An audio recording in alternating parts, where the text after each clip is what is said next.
Rise and shine on Australia's Vision Christian Radio.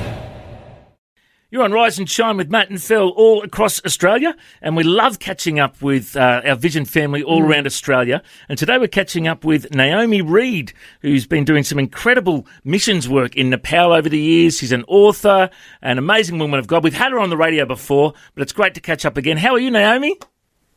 I'm good, thank you. Having a lovely morning. It looks a bit chilly where you are. Tell us, where are you at the moment? That's right. So I'm in Oberon, which is a couple of hours west of Sydney, and it's minus 6 degrees. Oh. So that's why I have my puffer jacket on. Well, it's about 10 degrees where we are, and it's We're a bit freezing. cold. Yeah. Fantastic. Now, I just love hearing your story. I remember chatting to you on History Makers years ago. For those who haven't heard your story, tell us a bit about your missions work in Nepal. Yeah, that's right. So back in the 90s, we first went to Nepal to work for 6 years with INF in Nepal, and we both trained as physiotherapists.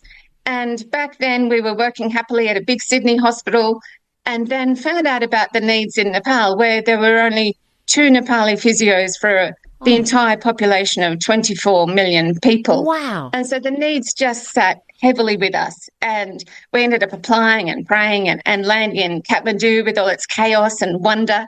And then we moved to Pokhara, where Darren worked at a regional hospital and I served at the leprosy hospital run by INF, the International Nepal Fellowship.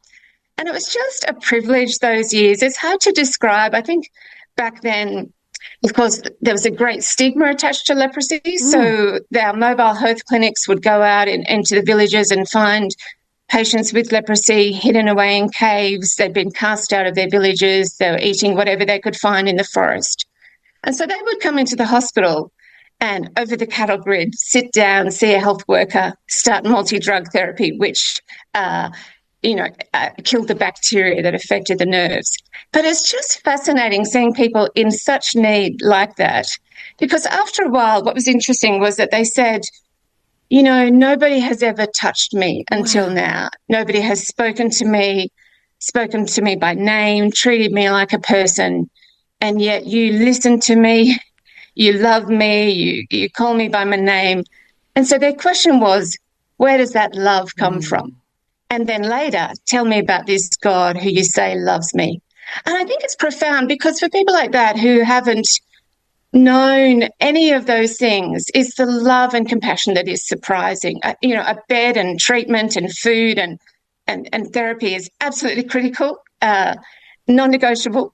And yet it's the love and compassion that meets the deeper needs of our souls. And I think, of course, that speaks to all of us as humans, wherever we are in the world, whether we're sitting in a comfortable radio station or working in a city, in Australia, or living in the Himalayas and working in a leprosy hospital. We're actually all the same. And our deepest needs are, in fact, to know God himself is the giver of the gifts. So those years were very profound for me. I think because mainly it's being with people who were so condemned and seeing the gospel through their eyes helped me to see it again in a fresh way for myself. And that's what I needed at the time. So those years were a great privilege.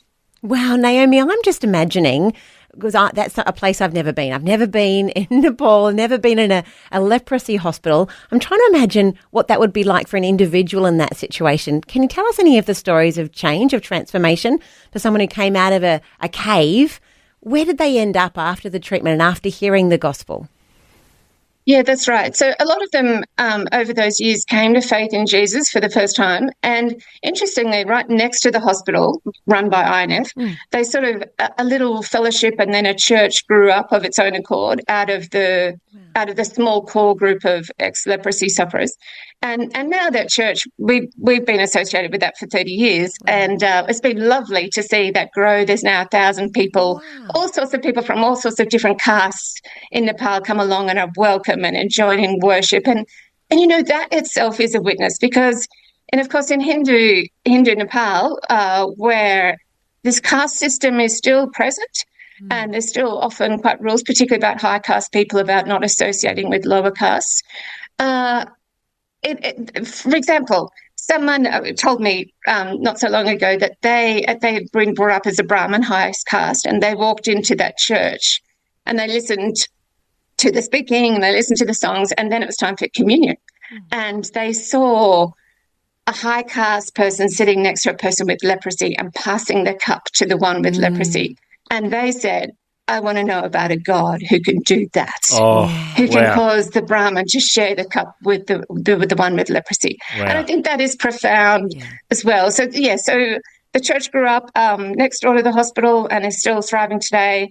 And what I love most is INF's vision. One of part of their vision statement is the words from Jesus in John 10, I've come that they might have life and have it to the full. Yeah. And sometimes we reread those words in the West where life is very comfortable and we think of all the fullness of things that might constitute our life. And yet Jesus, when he spoke about life to the full, he didn't give a great, big, long theoretical description. He just gave this word picture about sheep. You know, he's the gate for the sheep. He's the good shepherd. It's like the sheep are known and loved and called by name, and they're safe and they're protected. And really, I think wherever we are in the world, that's our calling, isn't it? Not only it's the truth for ourselves, but as followers of Jesus to be people of love and compassion. And that's the way that God works so often, isn't it? In that through that he points to himself and a relationship with Jesus. So yes, amazing times. We're chatting to Naomi Reid today. Naomi has been doing missions in Nepal for many years, and she's also done a whole bunch of Aussie faith stories. Oh, wonderful. Which is so good to hear these testimonies. Naomi, tell us a bit about these faith stories. Yeah, I love doing that. So I've been collecting faith stories for the last 4 years. It came out of my previous writing. So while we were in Nepal, I wrote my first book, surprisingly, called My Seventh Monsoon. I hadn't written anything before that, had a physio, sort of more scientific background. But then, of course, once I started writing, it was so helpful that I found it hard to stop. And then, so that led on to quite a few more books, and then more recently, the faith stories. But the faith stories, I think, has really helped me. Adjusting back from serving in Nepal with INF to living in Australia, it's quite a big thing, in Australia where the challenges are different, and we are so sort of smothered in consumerism that the gospel message can be buried and can be quite disheartening, I think, living in Australia and following Jesus. And so for me, then given this commission to go and collect 300 faith stories was wonderful, because what it meant was that I then talked to people across Australia, every state and every age bracket and lots of different backgrounds and stories. And just hearing the amazing variety in the way God is at work in their lives, that no one story was the same. And it just thrilled my soul to hear that God is alive and well and drawing people to himself in such an incredible variety of ways. And so I did that for 4 years, and that really, really encouraged me. And at the end of last year, I'd got to 300. So I stopped and thought, I should read them all again, which I did. And then I decided to turn them into a book, 60 of them, and shape the book according to patterns I'd seen, because I did see quite a lot of patterns. And I started to think about, well, how does this actually work? What questions do we ask? Does it change over the decades as we age, as people come to Jesus later in their 50s or 80s? What does that look like? And so I loved writing that book. That book is due out in September. Wonderful. It's called Every Moment, Everywhere, just talking about God's work in every place, in every moment, and that we can be encouraged even now today. Wonderful. We'll make sure we get you back on when the book's released, and I just love hearing testimonies. I just know it's so powerful. Now, you've got an event coming up in Armidale. If people want to go and hear you speak, tell us all about it. Yeah, I'd love it if anyone's in Armidale. It's this Sunday at 1:00 at St Mark's Church at the University of New England. And so part of what Darren and I are doing now since being back in Australia is that we are ambassadors for INF. So we go around and speak at churches and share stories of what God is doing in Nepal through INF. And as well as that, we're taking faith stories on the road. So we've got this little van, and it's this A-van pop-up thing, and it trundles along behind us. And we travel around to little churches in regional areas, and we speak and share stories, and that's been really encouraging as well. So we've been in I don't know, Narrabri, Glen Innes, Parkes, Coolah, West Wyalong, And this Sunday, it's Armidale at this INF event. So if anyone is nearby, love you to come, love to meet you, maybe to hear your face stories. If anyone wants to share with me, find me online.